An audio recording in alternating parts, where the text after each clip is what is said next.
Assalamualaikum warahmatullahi wabarakatuh. Perkenalkan, nama saya Ibra Fernanda dari jurusan Agroteknologi Fakultas FB2B Universitas Bangka Belitung.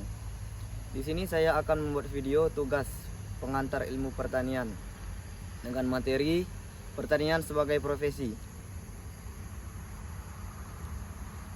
Pendekatan yang berbeda harus mulai dilakukan melihat zaman beserta pelakunya sudah banyak sekolah dan perguruan tinggi, terutama di bidang pertanian. Diharapkan mampu menjadikan petani sebagai profesi modern. Pandemi Covid telah memberikan dampak luar biasa terhadap semua sektor, tak terkecuali ketenaga kerjaan. Kementerian Ketenagakerjaan Kemenaker mencatat ada 1,72 juta tenaga kerja formal dan informal yang terdampak COVID-19 hingga 1 Mei lalu. Sebanyak 10,6% diantaranya atau sekitar 160.000 orang kehilangan pekerjaan karena PHK. Sedangkan 89,4% lainnya karena dirumahkan. Namun satu sektor yang tetap bertahan bahkan terus bergerak dinamis mengamankan persediaan dengan pangan adalah sektor pertanian. Tenaga kerja merupakan faktor penting dalam menentukan keberhasilan petani dalam pelaksanaan usaha taninya. Tenaga kerja adalah suatu faktor produksi yang utama, sebab faktor tersebut menentukan kedudukan petani dalam usaha taninya. Dengan artian bahwa petani dalam usaha taninya tidak hanya menyumbangkan tenaga kerja saja, tetapi juga top leader usaha tani yang mengatur organisasi produksi secara keseluruhan. Isu ketenaga kerjaan, khususnya tenaga kerja bidang pertanian, belumlah banyak dibahas dalam kebijakan ketenaga kerjaan. Isu mengenai ketenaga kerjaan hanya berfokus pada tenaga kerja di sektor industri dan sektor jasa. Pada kondisi pandemik saat ini, dengan jumlah tenaga kerja sektor industri yang terkena PHK merupakan momentum untuk membuka lowongan kerja menjadi petani. Di lain sisi, tenaga kerja dalam usaha tani memiliki karakteristik yang sangat berbeda dengan tenaga kerja di bidang usaha lain. Yakini keperluan akan tenaga kerja dalam usaha tani tidak kontinu dan tidak merata. Selain itu, penyerapan tenaga kerja dalam usaha tani sangat terbatas, tidak mudah distandarkan,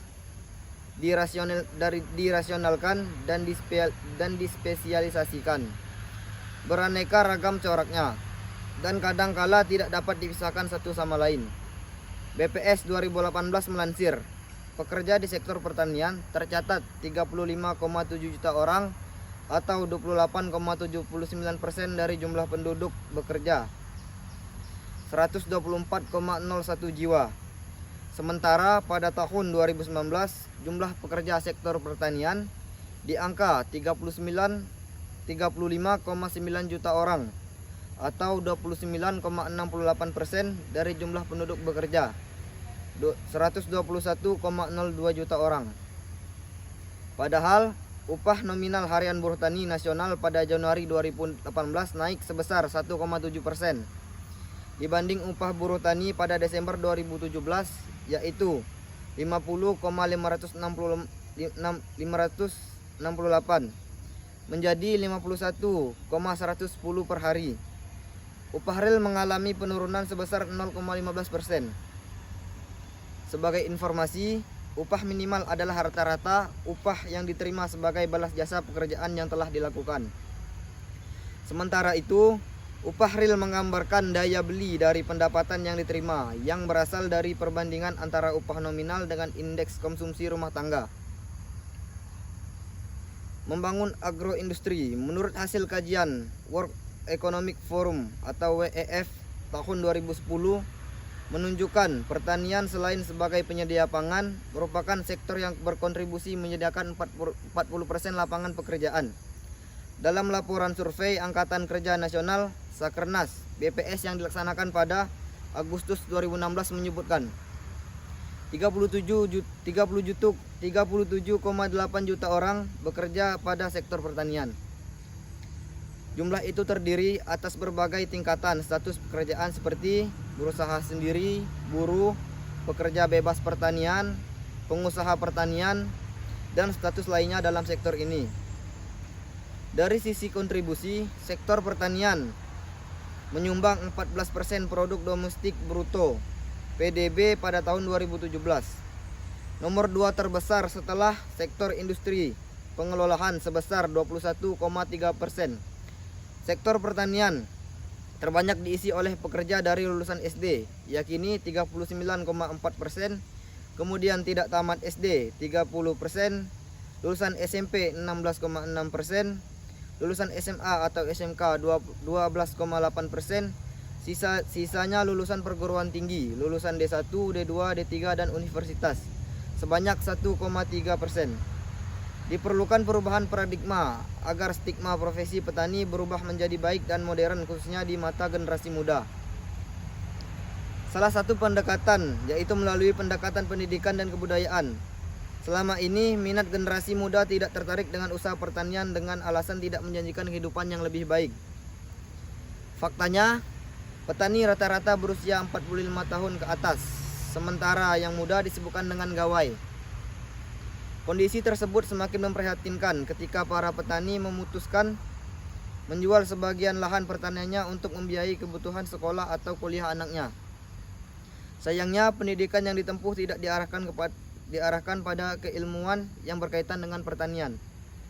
Menurut Mardikanto 2007, dalam setiap proses pembangunan pertanian, kehadiran petani senantiasa memainkan peran ganda, baik sebagai juru tani, baik pengelola usaha tani maupun sebagai manusia yang merupakan anggota dari keluarga dan sistem sosial masyarakatnya. Salah satu caranya dengan menyesuaikan gaya pertanian dengan mengembangkan teknologi serta tren terkini di Indonesia. Pendekatan yang berbeda harus mulai dilakukan, melihat zaman beserta pelakunya sudah banyak sekolah dan perguruan tinggi, terutama di bidang pertanian. Diharapkan mampu menjadikan petani sebagai profesi modern. Hal itu akan menjadikan sektor pertanian semakin diminati anak-anak muda, sehingga menjamin ketahanan pangan. Inovasi teknologi perlu terus dilakukan untuk mencapainya. Kebijakan pemerintah juga harus didorong untuk mengutamakan keberpihakan kepada petani. Ini dicirikan dengan penggunaan alat dan mesin pertanian al-instan secara masif, dari pengelolaan lahan sampai dengan tahap panen dan pasca panen. Dengan demikian, kegiatan usaha pertanian berubah dari sistem tradisional menjadi modernisasi pertanian. Modernisasi pertanian juga dapat mendorong minat masyarakat, khususnya generasi muda, terhadap dunia pertanian. Modernisasi pertanian melalui penggunaan al-instan dari aspek ekonomi secara signifikan terbukti mampu meningkatkan produktivitas, komoditas pangan, atau pendapatan keluarga petani. Dengan begitu, proses produksi bisa lebih efisien. Melalui penggunaan al-instan pada setiap tahap kegiatan produksi, panen dan pasca panen mampu menghemat biaya pengelolaan tanah, biaya tanam, biaya penyiangan, dan biaya panen. Akhirnya, profesi petani dapat dilihat dari perspektif rasional atau structural base, bahwa bekerja di bidang pertanian dipahami sebagai sebuah pilihan, didasarkan pada seberapa besar pilihan tersebut memberikan keuntungan baik secara ekonomi, sosial maupun lingkungan. Mungkin sekian materi yang bisa saya sampaikan. Apabila ada kesalahan kata, mohon dimaafkan. Kepada Allah saya memohon ampun. Saya akhiri, wabillahi taufiq wal hidayah. Wassalamualaikum warahmatullahi wabarakatuh.